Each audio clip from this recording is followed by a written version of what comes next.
इन दिनों अनुजा की स्थिति कहाँ फंस गई वाली थी। कहीं ऐसा भी होता है भला?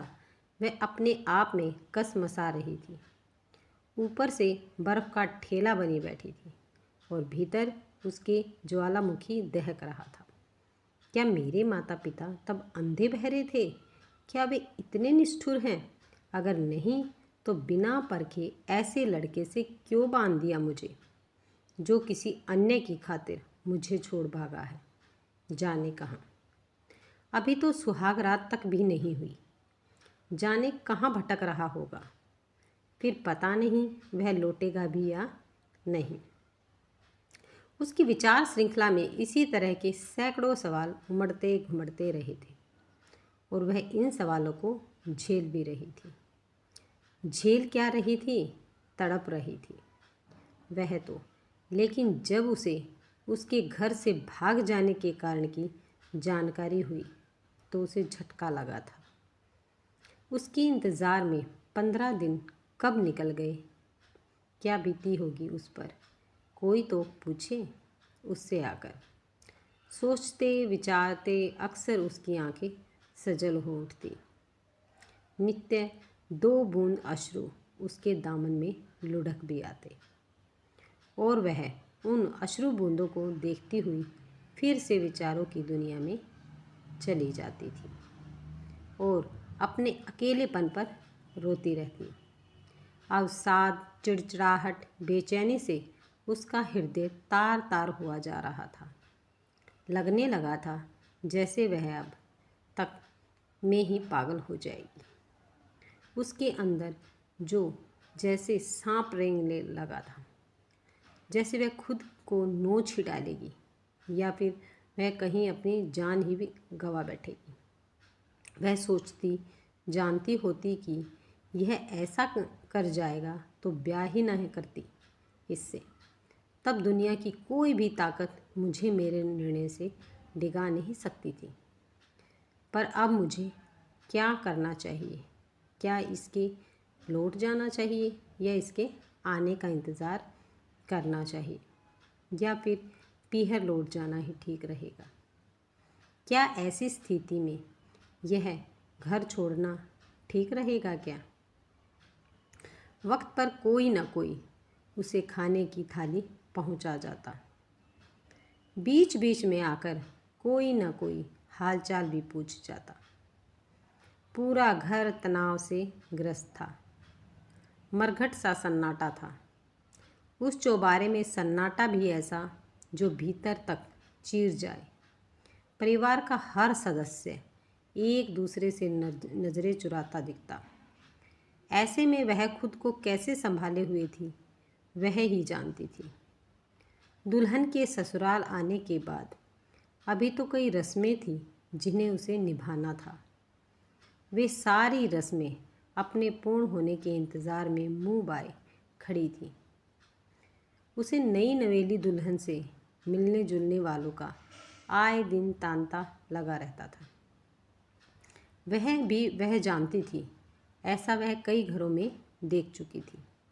पर यहाँ तो एक बार में सब कुछ ध्वस्त हो चला था। उसके सारे संजोए सपने एकाएक ही धराशायी हो चले थे। कभी कभार उसके भीतर आक्रोश की ज्वाला धधक उठती।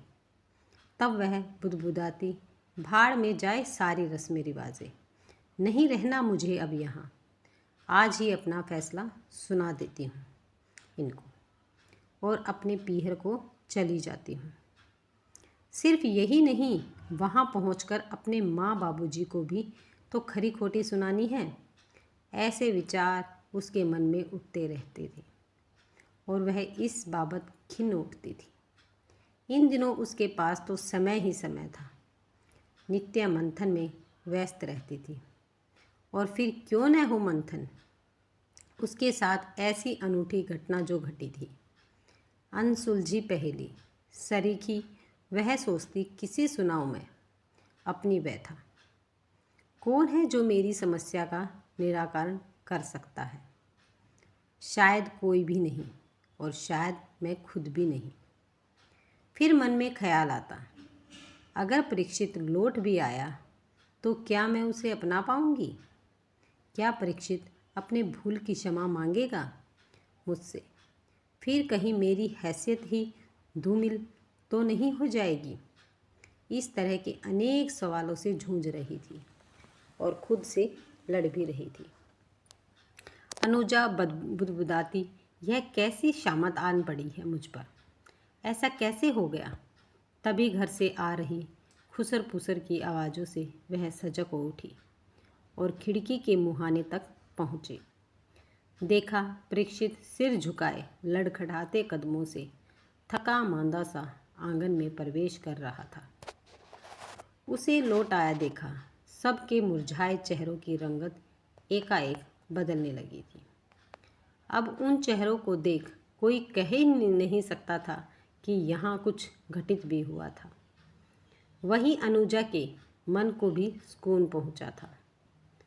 उसने देखा सभी अपनी अपनी जगहों पर जड़वत हो चले थे और यह भी कि जो जो उसके कदम कमरे की ओर बढ़ने लगे, सब के सब उसके पीछे हो चले थे।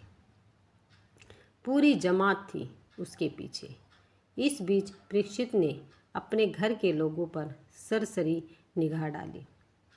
कुछ ही पलों में सारा घर जाग उठा था और सभी बाहर आकर उसे देखने लगे। जो शर्म से पीछे पड़े थे, अब तक पूरा मोहल्ला भी जाग उठा था। जेठानी की बेटी निशा पहले तो अपने चाचा तक पहुंचने के लिए कदम बढ़ाती दिखी, फिर अचानक से अपनी नई चाची को इल्तला देखने के ख्याल से उनके कमरे तक दौड़ती भागती हाफती पहुंची। चाची को पहले से ही खिड़की के करीब खड़ी देख वह उनसे चिपट कर खड़ी हो गई। बोली, कुछ भी नहीं। वहीं छोटा संजू दौड़कर अपने चाचा की उंगली पकड़ उनके साथ साथ चलने लगा था। परीक्षित थके कदमों से चलता हुआ सीढ़ियाँ लांघता हुआ दूसरी मंजिल के अपने कमरे में पहुंचा। एक नज़र समीप खड़ी अनुजा पर डाली, पल भर को ठिठका, फिर पास पड़े सोफे पर निढाल होकर बैठ गया और आंखें मूंदे पड़ा रहा। मिनटों में ही परिवार के सारे सदस्यों का उस चौखट पर जमघट लग गया। फिर तो सबने ही बारी बारी से इशारों इशारों में ही पूछा था अनुजा से, कुछ बका क्या? उसने एक नज़र परीक्षित पर डाली। वह तो सो रहा था। वह अपना सिर हिला उन सभी को बताती रही, अभी तक तो नहीं। एक समय ऐसा भी आया जब उस प्रांगण में मेले सा समा बंध गया। फिर तो एक एक कर मोहल्ले के लोग भी आते रहे जाते रहे और वह सो रहा था जमकर। शायद बेहोशी वाली नींद थी उसकी। अनुजा थक चुकी थी। उन आने जाने वालों के कारण चौखट पर बैठी उसकी सास सहारा लेकर उठती हुई बोली, उठे तो कुछ खिला पिला दो बहू को। और वे अपनी पोती की उंगली पकड़कर निकल ली थी। माहौल की गर्माहट अब आहिस्ता आहिस्ता शांत हो चुकी थी। रात भी हो चुकी थी। सबके लौट जाने पर अनुजा निरंतर उसे देखती रही। वह असमंजस में थी। असमंजस किस कारण से था? उसे कहाँ पता था? परिवार के मोहल्ले के लोग ने भी सहानुभूति जताते हुए कहा था, बेचारे ने क्या हालत बना रखी है अपनी, जाने कहाँ कहाँ मारा मारा फिरता रहा होगा। उफ, आधी रात में वह जगा था। उसी समय ही वह नहा धो फिर से जो सो पड़ा। दूसरा सुबह जगा था। तब अनुजा सो ही कहाँ पाई थी। वह तो तब अपनी उलझनों को समेटने में ही लगी हुई थी। वह उस रात निरंतर उसे निहारती रही थी। एक तरफ जहाँ उसके प्रति सहानुभूति थी, वहीं दूसरी तरफ गहरा रोष भी था। मन के किसी कोने में सहानुभूति इस कारण कि उसकी प्रेमिका ने आत्महत्या जो कर ली है, और रोष इस बात पर कि वह उसे छोड़ भागा था और वह सजी सवरी अपनी सुहाग सेज पर बैठी उसके इंतज़ार में जागती रही थी। वह उसी रात से ही गायब था। फिर सुहाग रात का सुख क्या होता है कहाँ जान पाई थी वह। उस रात उसके इंतज़ार में जब वह थी, उसका खिलखिला चेहरा पूनम की चांद सरीखा दमक रहा था। पर जो ही उसे उसके भाग खड़े होने की खबर मिली, मुखड़ा ग्रहण लगे चांद सा हो गया था। उसकी सुर्ख मांग तब एकदम से बुझी बुझी सी दिखने लगी थी। सब कुछ ही बिखर चला था। तब उसके भीतर एक चित्कार पनपी थी, जिसे वह जबरन भीतर ही रोके हुए थी। फिर विचारों में तब यह भी था, अगर उससे मोहब्बत थी तो मैं यहाँ कैसे? जब प्यार निभाने का दम ही नहीं तो प्यार किया ही क्यों था उससे? फिर इसने तो दो दो जिंदगियों से खिलवाड़ किया है। क्या इस अपराध का क्षमा योग्य है? इसके कारण ही तो मुझे मानसिक यातनाएं झेलनी पड़ी हैं। मेरा तो अस्तित्व ही अधर्म में लटक गया है। इस विध्वंसकारी के कारण जब इतनी ही मोहब्बत थी तो उसे ही अपना लेता। मेरी जिंदगी से खिलवाड़ करने का हक इसे किसने दिया? तब उसकी सोच में यह भी तो होता, मैं अनब्याही तो नहीं कहीं, फिर कहीं यह कोई बुरा सपना तो नहीं है। दूसरे दिन भी घर में चुप्पी छाई हुई थी। वह जागा था फिर से। घर वालों को तो जैसे उसके जागने का इंतज़ार था। झटपट उसके लिए थाली परोसी गई। उसने जैसे तैसे खाया और एक बार फिर से सो पड़ा और बस सोता ही रहा था। यह दूसरी रात थी जो अनुजा जागते बिता रही थी और परीक्षित रात भर जाने क्या क्या बड़बड़ाता रहा। बीच बीच में उसकी सिसकियां भी उसे सुनाई पड़ रही थी। उस रात भी वह अनछुई ही रह गई थी। फिर जब वह जागा था, अनुजा के समीप आकर बोला। तब उसकी आवाज़ में पछतावे सा भाव था। माफ़ करना मुझे, बहुत पीड़ा पहुंचाई मैंने आपको। आपको शब्द जैसे चुभ गया। बोली कुछ भी नहीं, पर इस शब्द ने तो जैसे एक बार में ही दूरियां बढ़ा दी। उसके दो तन बदन में आग लग गई। रिमझिम जो उसका प्यार थी, इसकी बारात के दिन ही उसने आत्महत्या कर ली थी। लौटा तो पता चला, फिर वह भाग खड़ा हुआ। लौटने के बाद भी अब परीक्षित या तो घर पर ही गुमसुम पड़ा रहता या फिर कहीं बाहर दिन भर भटकता रहता। फिर जब थका मांदा लौटता तो बगैर कुछ कहे सुने सो पड़ता। ऐसे में ही उसने उसे रिमझिम छोड़कर उठाया और पहली बार अपनी ज़बान खोली थी। तब उसका स्वर अवसाद भरा था। मैं पराए घर से आई हूँ, ब्याहता हूँ आपकी। आपने मुझसे शादी की है, यह तो नहीं भूले ना होंगे ना आप? वह निरीह नज़रों से उसे देखता रहा। बोला कुछ भी नहीं। अनुजा को उसकी यह चुप्पी चुभ गई। वह फिर से बोली। तब उसकी आवाज़ विकृत हो आई थी। मैं यहाँ क्यों हूँ? क्या मुझे लौट जाना चाहिए अपने मम्मी पापा के पास? आपने बड़ा ही घिनौना मजाक किया है मेरे साथ। क्या आपका दायित्व नहीं बनता है कि सब कुछ सामान्य हो जाए और आप अपना कामकाज संभाल लें? अपने दायित्व को समझो और इस मनहूसियत को मिटा डालो। चंद लम्हों के लिए वह रुकी। खामोशी छाई रही। उस खामोशी को खुद ही भंग करते हुए बोली, आपके कारण ही पूरे परिवार का मन मलिन रहा है। अब तक वह भी उसके लिए जो आपकी थी भी नहीं।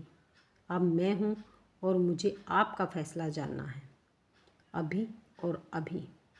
मैं घुट घुट कर जी नहीं सकती, समझे आप? अनुजा के भीतर का दर्द उसके चेहरे पर था, जो साफ साफ झलक रहा था। परीक्षित के चेहरे की मायूसी भी वह भली भांति देख रही थी। दोनों के ही भीतर अलग अलग तरह की उलझन थी। परीक्षित उसे सुनता रहा। वह उसके चेहरे पर अपनी नज़रें समाये रहा था। वह अपने प्रति उपेक्षा, रिमझिम के प्रति आक्रोश को देख रहा था। जब उसने चुप्पी साधी, परीक्षित फफक पड़ा था और देर रात फक फक कर रोता रहा। अश्रु थे जो उसके रोके नहीं रुक रहे थे। तब उसकी स्थिति बेहद ही दयनीय दिखी थी। उसे वह सकपका गई थी। उसे अफसोस हुआ था, अफसोस इतना कि आंखें उसकी भी छलक आई थी, यह सोचकर कि मुझे इसकी मनोस्थिति को समझना चाहिए था। मैंने जल्दबाजी कर दी। अभी तो इसके मन को राहत मिली भी नहीं और मैंने इसके घाव फिर से हरे कर दिए। उसने उसे चुप कराना उचित नहीं समझा। सोचा मन की भड़ास आंसुओं के माध्यम से बाहर आ जाएगी तो ही अच्छा है। शायद इससे यह संभल ही जाए। फिर भी अंतर मन में शोरगुल था। उसमें से एक आवाज़ अस्फुट सी थी।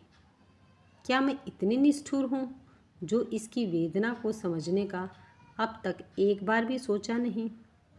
क्या स्त्री जाति का स्वभाव ऐसा ही होता है जो सिर्फ और सिर्फ अपना ही ख्याल रखती है? दूसरों की परवाह करना, दूसरों की पीड़ा क्या उसके आगे कोई महत्व नहीं रखती? क्या ऐसी सोच होती है हमारी?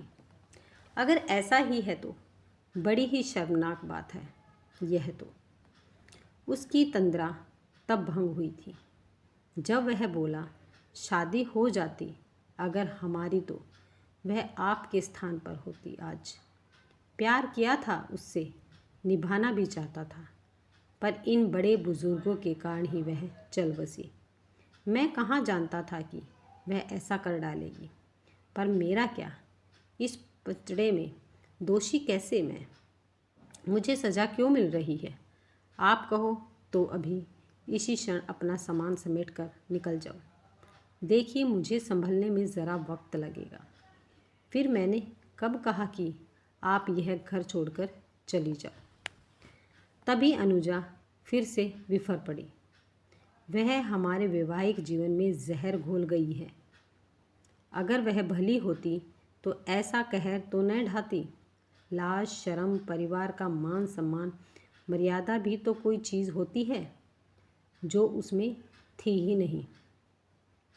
इतनी कड़वी ज़बान तो न बोलो उसके विषय में जो रही नहीं।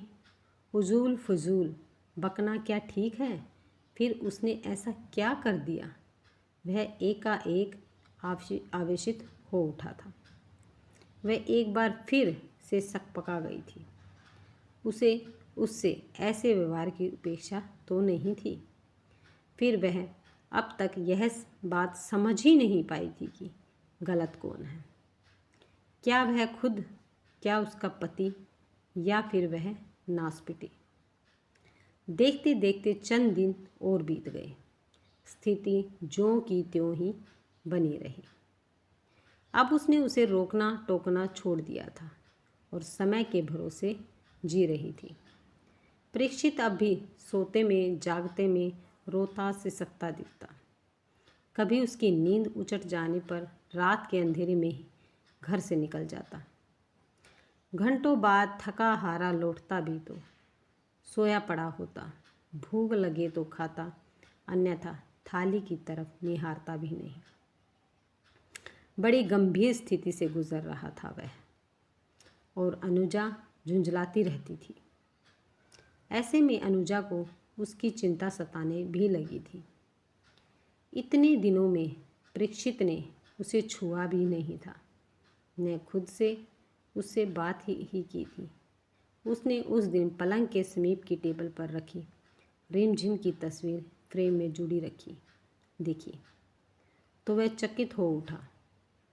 उसने उस फ्रेम को उठाया, रिमझिम की उस मुस्कुराती हुई फोटो को देर तक देखता रहा, फिर यथास्थान रख दिया और अनुजा की तरफ देखा। तब अनुजा ने देखा उसकी आंखें नम थी और उसके चेहरे के भाव देख अनुजा को लगा जैसे उसके मन में उसके लिए कृतज्ञता के भाव थे।